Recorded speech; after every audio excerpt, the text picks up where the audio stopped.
What up and welcome to Rama Screen YouTube channel, and here's my review of Peacock's new movie, Mr. Monk's Last Case, a Monk movie.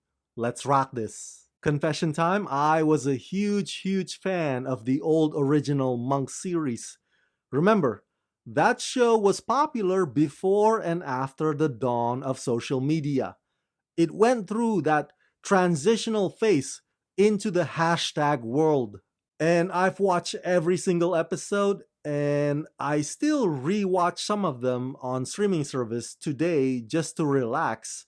I'm telling you, Adrian Monk is not just one of the best fictional detectives, he is also one of the best characters ever created in the history of television. You know, whenever he does this thing with his hands at a crime scene, and the jokes would be at their funniest when his OCD kicks in. He has to touch every single street meter on the sidewalk. That never gets old.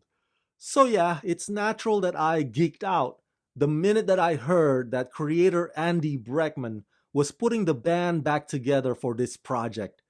And now that I've watched this movie thanks to Peacock streaming service, well, good news for mankind.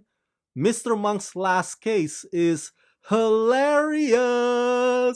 Mind you, this TV movie is only for the fans. I mean, this is not Black Mirror, okay? So if you're judging it from that perspective, you are gonna be disappointed because trust me, there's a scuba diving scene in this film that was so obviously shot in a swimming pool. But that's how they roll in the Monk universe. It's not meant to be taken too seriously, and silly is the show's mantra. So with that said, Mr. Monk's Last Case follows the exact same sense of humor that we the fans have always loved. And Andy Breckman has not lost his Midas touch. The man still got it, yo. Created, written, and executive produced by Andy Breckman, in Monk's Last Case, Adrian Monk returns to solve one last very personal case involving his beloved stepdaughter Molly, a journalist preparing for her wedding. Starring Tony Shalhoub, Ted Levine, Jason Gray-Stanford, Traylor Howard, Melora Hardin, Hector Elizondo, co-starring Caitlin McGee and James Purefoy. It's a jungle out there, disorder and confusion everywhere. No one seems to care, but I do. Hey, who's in charge here? It's a jungle out there. It's a jungle out there. Do do do do. Aha! Does this movie feel like an extended episode? Yes, of course.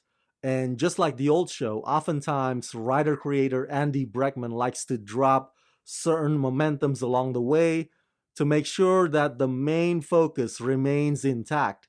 And here it is how the new case is affecting the way Adrian Monk deeply misses Trudy. To viewers who are over-analytical, this style of storytelling might annoy them. It might irritate them. Which is why I said that this movie is only for the fans who are familiar with the way that the story flows on the old show. Another thing that I love about it is that even though we are in the year 2023, Mr. Monk's Last Case was so tailored in such a way that it feels like we're watching it in the year 2002.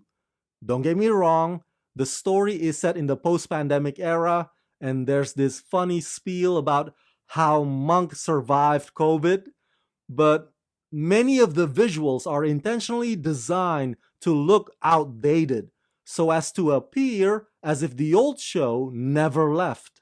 And what can I say about Tony Shalhoub that hasn't already been said? The man won multiple Emmys in the past for this role years ago, and he slips right back into those shoes with such ease. I mean, the nervous tick, his phobias of just about everything under the sun. Shalhoub just kinda easily switch his character back on. This funny, delicate dance of fear, paranoia, and disgust with sympathetic, laser focused, and heartfelt. Tony Shalhoub's co-stars definitely look 14 years older. I used to have the hugest crush on Traylor Howard, who plays Natalie. And now, with that silver fox hair, she has become even sexier than ever before. As for this latest case, of course, I'm not allowed to go into too many details since this is a spoiler free review, but I can tell you that yes, there are times when the plot does spread itself too thin. It's not so much a whodunit mystery, because that part is already answered at the beginning. It's more about the how and the why, and the movie cleverly keeps its cards close to its chest. James Purefoy, who seems to be the go-to guy these days for villain roles on TV shows, has no problems delivering what is required of him. But I tell you this, I would have preferred it if the story had been about Natalie's daughter, Julie, instead of Adrian's stepdaughter, Molly. Because we, the fans, spent more time watching Julie Teager all those years ago. Or at least they could have cast the actress who originally played Molly to reprise her role. I just don't understand. I mean, I know it's not a major criticism and all, but that whole thing just kind of threw me off a bit. Anyway, I digress. The point is, everything you love about the original show is revived and amplified in this TV movie.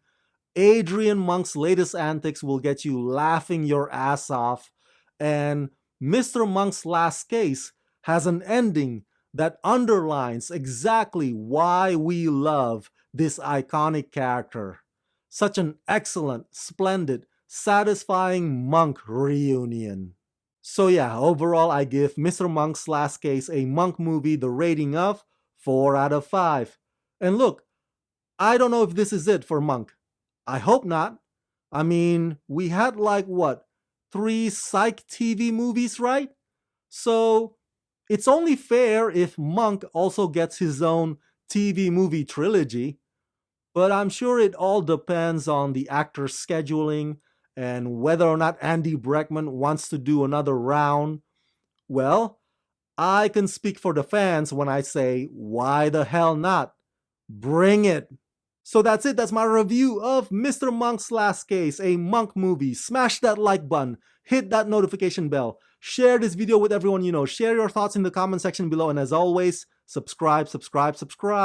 Let's rock this.